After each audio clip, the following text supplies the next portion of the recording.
This soup is filled with collagen and nourishing ingredient that is so good for you. We are doing this recipe today is because people talk about period, confinement, but nobody's talk about menopause. So we are doing this recipe to impart some knowledge to the ladies out there while they are going through this menopause period.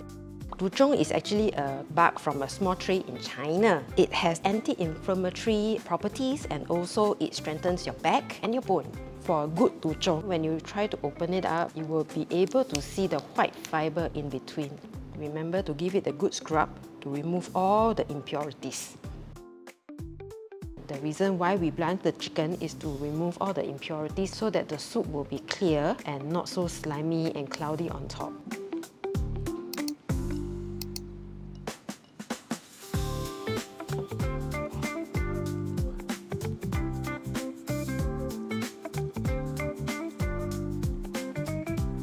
Using double boiling, we are actually slowly extracting out all the goodness from the ingredients itself.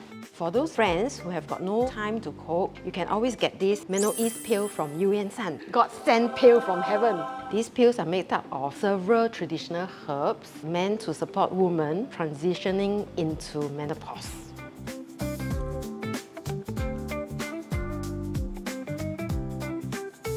This soup is not just for menopause. It can be treated as a 补汤 for everybody.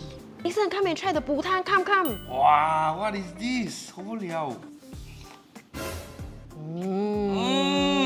The fish more like suck all the 精华, you know? Oh, very nice, huh? But you say this one for menopause one, then I...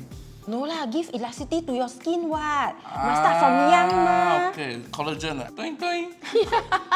This International Women's Day, make this soup for the woman in your life. Or you can visit Eu Yan Seng and get the MenoEase pills to ease into their transition of menopause. If you don't know, women experience menopause from the age of 45 to 55. But if you're younger, you can consider 5 for 1. Wait, done already. I want to eat already. Okay, come. Okay. Let's eat.